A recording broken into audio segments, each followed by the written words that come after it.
I'm Mike Tausnick, the former mayor of East Hampton, and I'll be serving as your moderator for this discussion about affordable housing in East Hampton. Our sponsor for today's program is the East Hampton Affordable and Fair Housing Partnership. They're an advisory committee to the City of East Hampton whose mission is to support and promote fair and affordable housing through education and advocacy, as well as to serve as a local resource for tenants and landlords regarding fair housing laws and complaints. Through this presentation, we hope to provide our East Hampton viewers with education about affordable housing by introducing you to some of our neighbors who will help answer three basic questions. Who are the people that live in affordable housing here in East Hampton? How does the City of East Hampton plan for affordable housing? And how is affordable housing actually built here in East Hampton? We have three residents here to speak to us about their experiences as renters, homeowners, and neighbors. Together, they represent single-person households, families, and seniors like myself. In addition to the residents who've joined us, we've also have two individuals here who are involved in affordable housing production and local permitting. And to begin the conversation, we'll talk to Jessica Allen, the city planner in East Hampton. Hi, Jessica. Welcome to the program. Hi. Thanks for having me. Oh, it's a pleasure to have you here. And we're going to start off now, talk a little bit about the context and kind of what affordable housing is in East Hampton, because Sure. I'm not sure that we all understand it. Sure.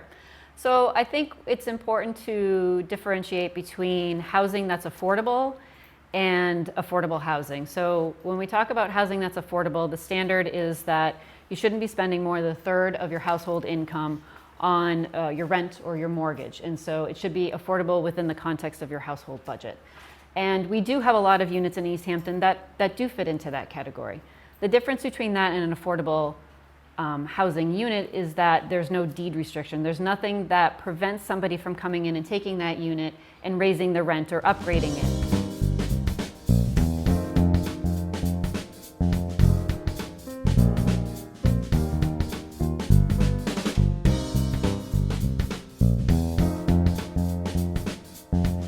So when we talk about affordable housing units, we're talking about those that have a restriction on those properties for a certain period of time, whether it's 15 years or 30 years or 99 years, that preserve that unit to always be affordable to folks that need it based on their income. So is there some sort of a plan in place? And is this haphazard, or is this something that the city actually looks to plan for?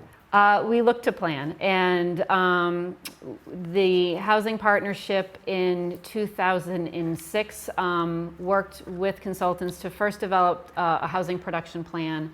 That plan was then updated in 2013. And what that plan does is it does an assessment of the housing stock. It looks at the population, it looks at the market. And based on that assessment, the partnership with consultants develop a set of strategies and goals on how to move forward to ensure that we have housing stock in place that will be affordable to all of our residents in East Hampton. And I know that this affordable housing is really a statewide goal. And how does East Hampton compare? I mean, are we like our neighbors from that perspective? Sure. So the state goal that's set through the state laws is that 10% of a community's housing stock should be affordable, or deeded as affordable. So right now, with all of the new units that have come online between Parsons Village and the new units at 15 Cottage Street, we're looking at 7.28% of our housing stock, which is actually pretty good in comparison to some of our other communities. Now, some of the bigger communities like Northampton and Amherst, they've already hit that 10%. Holyoke, they've already hit that 10%. If you compare us to some of our peers like Ludlow, then we're doing much better than them. So I think we're on the right track. We still our goal is to hit that 10%, but we've made some big strides in the past couple of years. Well, that's great. So are there specific challenges that we have to deal with as a community with affordable housing? So I think one of the biggest challenges that we have in East Hampton is that we're fairly built out. There's not a lot of raw land left for development, especially for bigger housing developments. And as some other members tonight we'll talk about the finances of affordable housing, it's difficult to do really small affordable housing projects. And so without having that big pieces of land left, going into the mills or going into some of the existing buildings that we have and trying to rehab them can be extremely expensive. It's doable. It happened at 15 Cottage, but it has a price tag associated with it. And so that's one of the challenges, is just the remaining land that we have in East Hampton. The other is that we've approached the Housing Partnership and myself when local builders come in to talk to me about maybe buying a multifamily, and they want to turn one unit into affordable housing and maybe preserve the rest. When you start to talk to them about the process to get that unit on the subsidized housing list, about the paperwork they have to file, and then after that, doing the income qualification for the residents that will live there, and they'll have to continue to do that. It's very overwhelming, and it's shocking to them, and so they just turn to walk away. It's not worth their time to go through all of those to jump through all of those hoops to get one unit on the list for East Hampton. So I think that's a bigger state challenge. I think that's more of a statewide policy. Are there things that we can be doing at the statewide level to encourage some of these smaller developers to come in and be able to build these units? Because that's really what will help keep East Hampton moving forward in terms of getting units continually on the inventory. So to try to make it less challenging for someone who wants to do the right thing with affordable housing and doesn't really have the wherewithal to be able to follow all the rules that exist today. Right. So why is it important to have affordable housing? I don't. Well, I think as a city, I think we're changing, and we're changing very quickly. The demographics are changing. We're becoming wealthier. Housing prices are increasing very quickly in the past couple years. And so we still have a core population of low to moderate income individuals that have grown up here, that have family here, that want to be here. I mean, this is a great community, and everybody has the right to be in a great community. And I think it's part of our job at the city level is to make sure that those opportunities exist for anybody of any income level, to have safe, quality housing that they can have access to. And that's a really a key goal and a mission for the planning department anyway, and I know the Housing Partnership. So. Well, sure. So the city's concerned that we stay kind of who we are, and that we don't change. The demographics don't change us so much that we become a place where we can't afford to live anymore. Exactly. Wow, that's wonderful. Well, thanks, Jessica. I think Thank that's you. really provided an awful lot of context for our next conversation. Thank you. Thank you.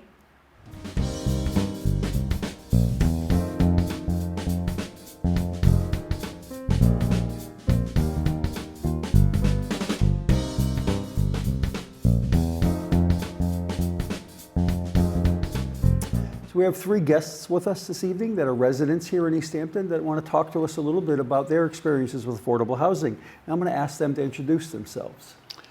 Okay, I'm Marvin Ward, and I live in Cottage Square, which is what used to be the Dye Works building at 15 Cottage Street. So I'm the first person to occupy my apartment, and I had to wait for the building to be finished to move in. Prior to that, I was living in Williamsburg, and I had reached the point where I couldn't really keep up with house, yard maintenance, and so on, because I'm handicapped with an artificial hip and other mobility issues. So, and I really wanted to come to East Hampton because of the rail trail, because I also ride bike, which for me is partially therapeutic. And I have known about East Hampton, known people in East Hampton for quite a number of years. In fact, I was present at the ribbon cutting ceremony of the rail trail. And I'm a member, and have been since it was founded, the Friends of the Manhattan Rail Trail. And I wanted to be center town so that I could also walk to the store for groceries, for example, and just walk in general. And the location with the pond nearby, knowing that the boardwalk was going up, was an additional enticement to be right there, and I love it. Wonderful. So. Susan. Yeah, my name is Susan Downing, and I live in Mountain View Condos on East Street in East Hampton, and I've lived there since January of 2006. In my family, we were the first ones, our unit was the first one to be completed, so I'm happy to say I was there from the very beginning, so 10 years ago, and before that I had lived in South Hadley for many years. And yeah, and I really love living in East Hampton too. I love living at the base of Mount Tom and we have an entrance to the bike path from the condo complex, and yeah, I was so happy to be living over here. Wonderful. Alita.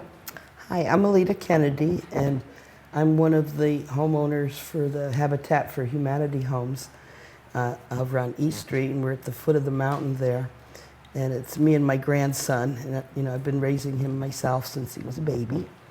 And it's made a huge difference in our lives financially. And I am very fond of the outdoors, and we're right at the base of Mount Tom. And we have Arcadia across the street, and I have, you know, bears and wolves and turkeys and wildcats and everything else. I'm happy as a clam. Well, that's wonderful. Thank you for joining us tonight. It's really a pleasure to have you here. And so a lot of times people kind of ask, so what's the benefit of affordable housing? How do you think it's helped? You, sure. Okay. We'll start with you, Marvin. Sure. Okay, sure. I could not possibly have afforded with my income from Social Security and a very small pension from when I taught in New York State years ago to rent a market rate apartment. It simply isn't large enough income to do that. And so I wouldn't have been able to buy food. Now I don't have that problem because the rent is pretty much assured. I've already renewed my lease for the second year without a rise in it, and it just makes life a heck of a lot easier than it was when I was in my home. Even though I had no mortgage on my home, it was all paid off. That's wonderful. So Susan, you were in market rate housing, Correct. but does this question relate to you at all? You know, yeah, and I feel that I really enjoy living in the complex where we have the mixed, whatever you want to call it, the variety of units. Because I remember I was already living there when the people who wanted to buy those affordable units came around. I knew it was a lottery, and I was there the day that people came by to look at the units to see, you know, which ones they might, you know, be receiving if they, you know, were I guess if they had won the lottery there to get in. And it was such a nice feeling to see my future neighbors, you know, because usually the neighbors, they come in one by one, you know, moving into a complex, and it was just a really nice feeling to say, here are these new people who are coming in, and I'm going to get to know them, and it was like an instant sort of neighborhood in a way that it wouldn't have been had people just bought the units one by one. So I really felt it was a nice sense of community that might not have developed otherwise. So you get to meet your neighbors even before they were your neighbors. Exactly, yeah, and it was really a really nice feeling. That's Yeah. great. So Alita, you're living in a duplex, right? It's a But two-family home? yeah, it's a shared lot. Yeah. Type So of so deal. how is Habitat's property there and the fact that it's affordable to you? Has that been a It's made a huge impact on our lives financially, you know, because we were living in apartments where the rent went up every single year, and you know, my income didn't. I live on Social Security and a little bit of welfare for my grandson, and that never changes. You know, very rarely does it go up, and the rent kept going up, and we kept getting more and more broke, and I was having to cancel doctor's appointments because I didn't have the money to buy gas for my car and that kind of stuff. So it's just made a big difference in that aspect. And like I said, I really do enjoy being at the foot of the mountain. That's something I haven't had for quite a while, is, you know, the exposure to the wildlife there. Yeah, East Hampton, well, as you know, I'm the former mayor, and so I Right. guess I'll get on my soapbox for a moment. Yes. I love the idea that you're attracted to our community for what our community is, and I was a proponent of affordable housing because I agree that being able to live here in this very special place in a way that you can actually afford to live, and to have neighbors, diverse neighbors, who represent all aspects of the population and who are genuinely neighbors, and they're friendly and they want to be involved. It's just wonderful to hear it coming from folks who haven't lived here all their lives. And I really appreciate that part of it. You knew you were buying in a mixed unit, and Yes. and that didn't persuade you to do something different? It didn't, and in fact, my income at the time was such that I could have myself potentially applied for the lottery. It was interesting. So I knew about it. I knew the contractor for the development, and I had just decided I needed to move sooner than it was going to be possible to go through the whole process, and so.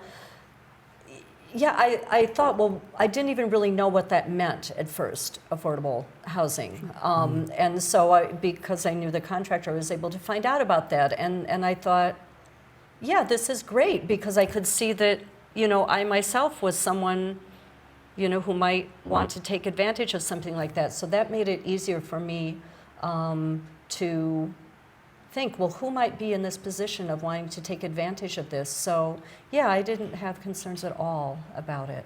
Yeah. And I think the idea that it's hard to get into affordable housing is something that maybe our viewers don't really understand Right. very well. There are lists of people. There are lots of people looking for individual units, and I suspect that the lottery process for Marvin and Alita has been very different. So Marvin, can you talk a little bit about? Well, yes, of course. I wanted to speak to something Susan said also, in that I was also interested in not being in a monolithic community with all senior citizens.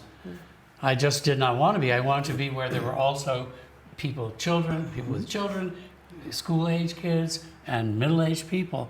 And I really love that aspect about Cottage Square. Having been a teacher, and the kids kind of relate to me, and it's really a lot of fun. And I'm about to turn 75, so I could have easily gone to a senior place, but I did not want to, and also because I'm still quite active. I think the lottery process for Cottage Square was probably a lot more complex than yours, Susan, because there are 50 units in Cottage Square.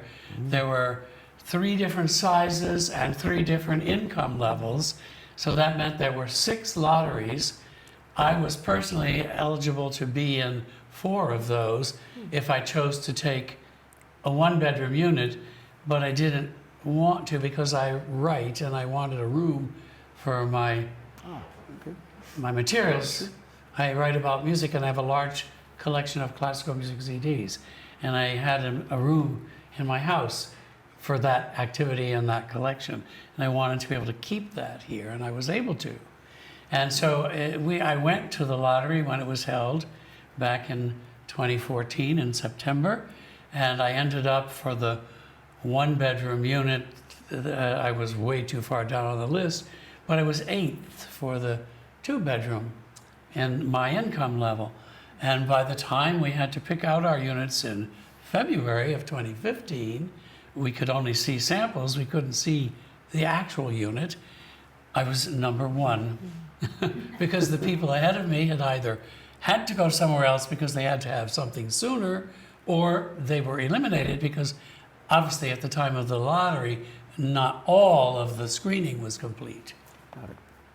And I'm not familiar with Habitat's process. Is it similar? Yes, it is. You go through a screening.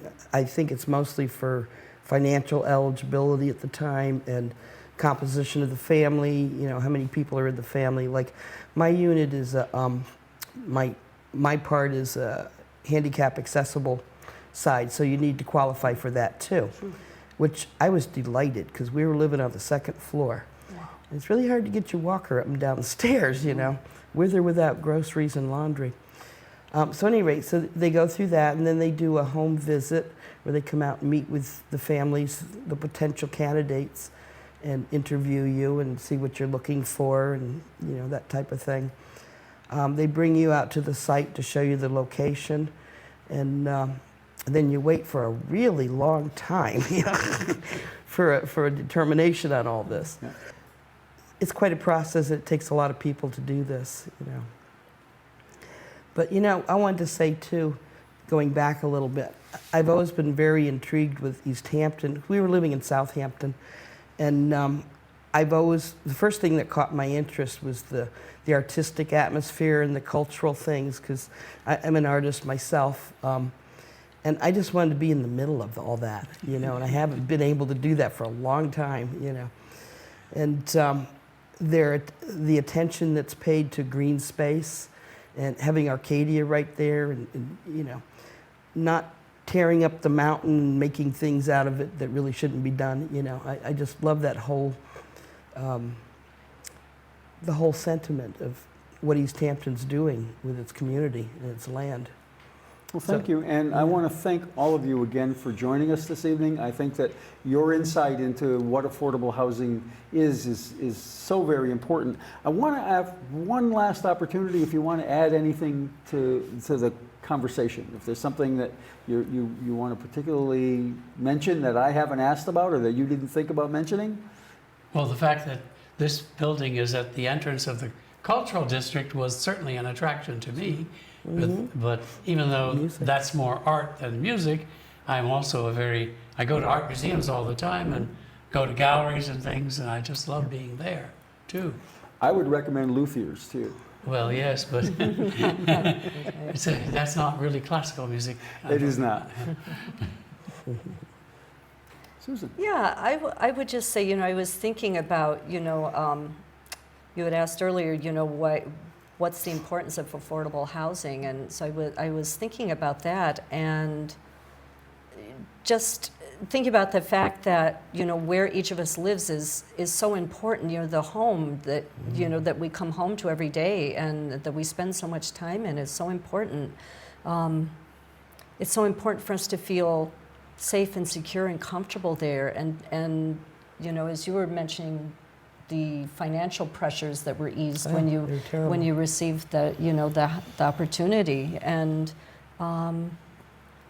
so it seems to me, just in terms of our well-being and our happiness, having the opportunity to have the affordable housing in the community just really contributes to people being happier and less stressed out, and just a general better quality of life and better for our health and all of that.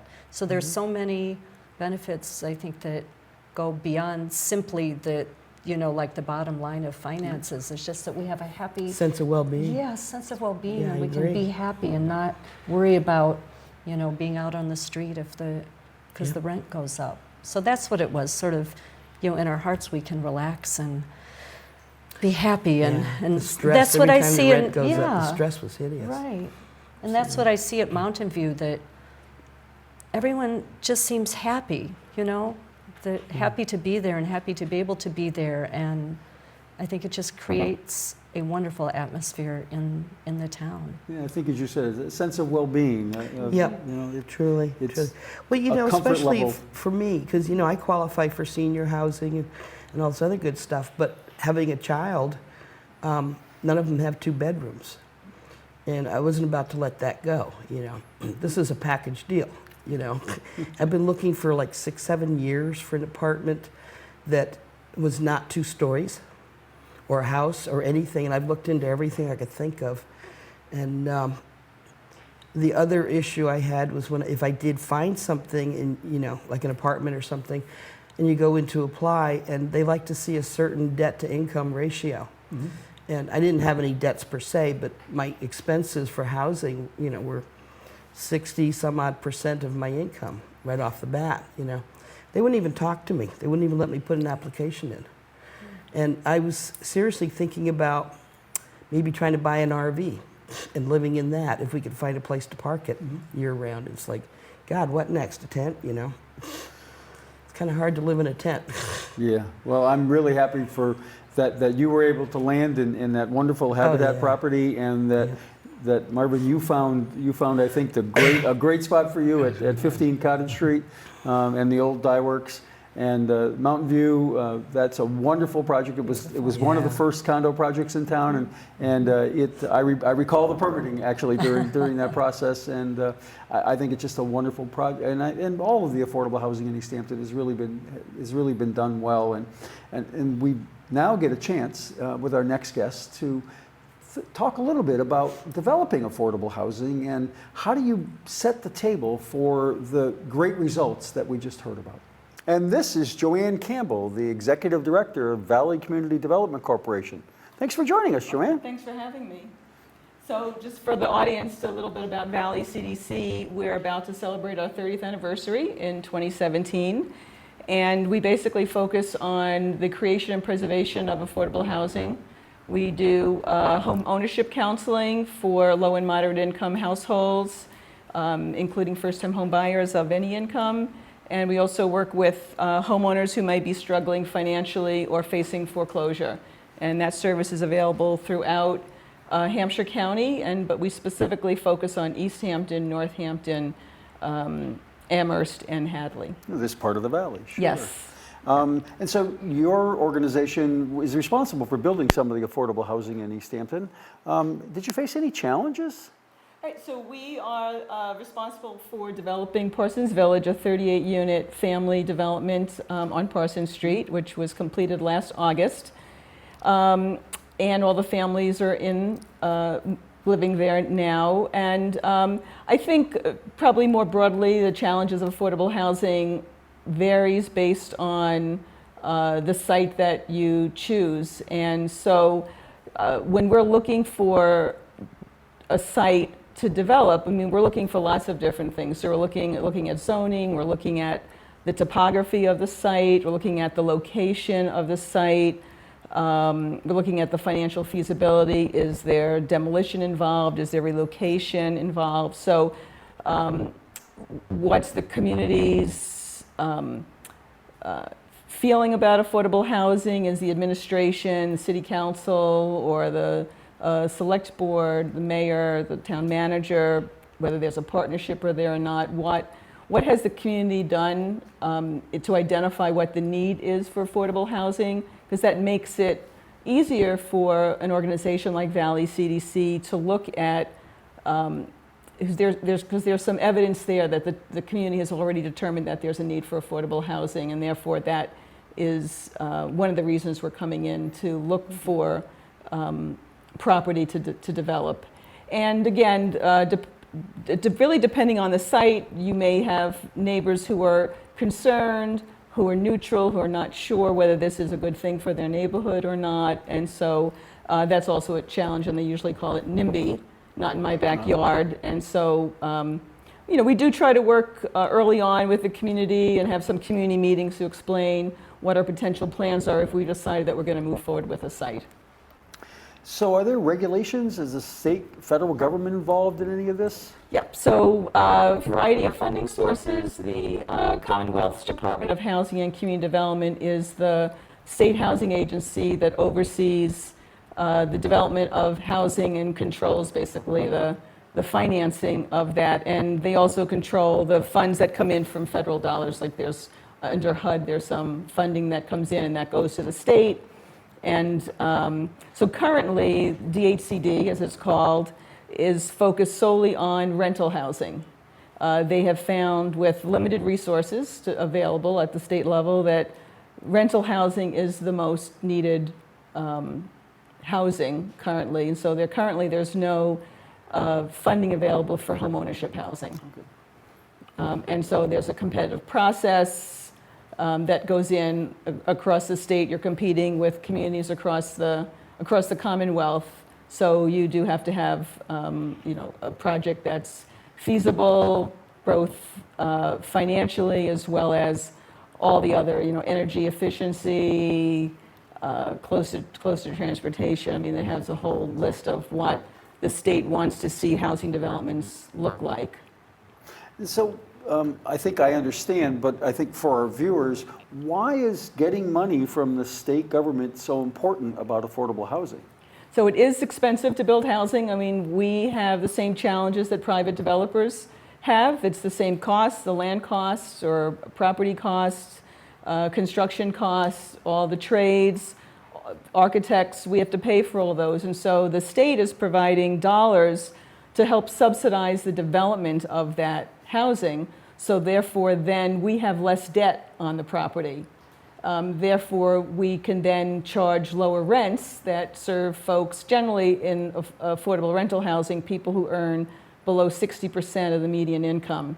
So therefore, with less debt, private debt, from a bank or an affordable housing lender, which is amortizing, we're paying it every month, we can charge less rents. So it's subsidizing the building of the property. So in simple terms, your mortgage is lower, so you can afford to charge less. Yes. And that lower cost is what makes it affordable.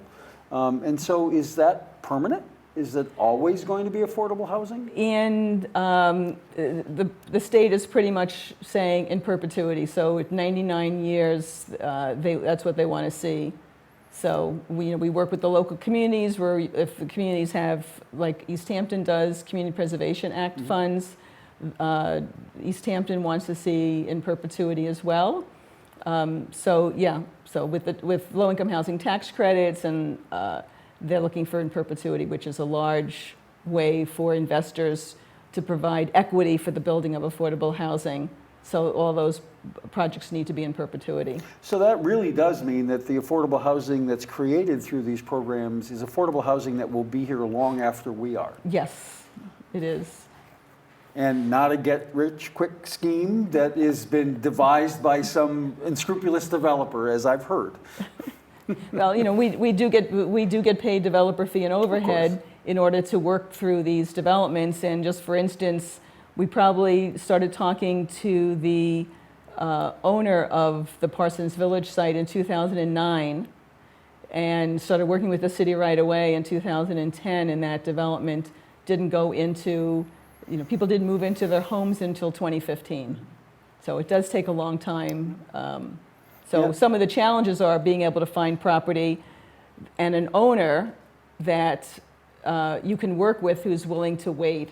And I think some of the challenges are, as Jessica mentioned earlier, that East Hampton's a very desirable community, and prices are jumping over the past couple of years, not just for looking for property to develop affordable housing, but for first-time home buyers who are starting to be locked out of the market because the pricing is escalating. And market rate rents are going up, and it is getting more difficult.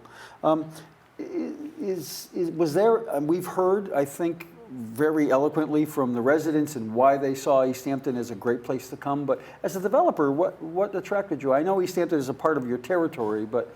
Yeah, many of the same things that the folks mentioned is it's a community where people want to live. It has a vibrant downtown, it has an arts and cultural community, it has services, it has transportation, it's close to the highway, and so a lot of folks want to be here because there's so much to offer here. And your properties go through a lottery, I presume, just as we heard about the other properties? Yes, so the same thing as Marvin mentioned is that, there's that initial screening for tenants is a lottery, and it's split up based on unit size and income size. It's a long screening process. It's not for the lighthearted. It's a pretty challenging process, and we do like to let people know that there are people that help them if they need help with the applications and things of that sort. So for folks in the audience, people who are interested in living, whether it's Cottage Street or Parsons or the Housing Authority, people just need to get in contact with those organizations and ask for an application so they can be put on a waiting list. And I always suggest to people to get on a waiting list, even if you're not thinking about it or you need something right now, is you don't know what your situation might be in 6 months or a year. You might need that unit. If you're on the waiting list, you can always say no if you've found something that serves you as well. Right. But there's no harm in being on a waiting list. And no stipulation that you absolutely have to take Absolutely not. an apartment No, if you are on the list and you're selected. It's like anyone who's looking for housing anywhere. You always have choices. to say whether you want to live there or not. And I think because Parsons and Cottage were coming online somewhat around the same area, and we had people saying, well, they wanted more of a downtown setting, or someone wanted a more suburban setting. So Parsons was a little, more open, and a playground and townhouses, and Cottage Street is a mill building, which is a more urban. So it was interesting to have people think about what they wanted in housing, and that they could have a choice. They had some variety when they were looking, so that's wonderful.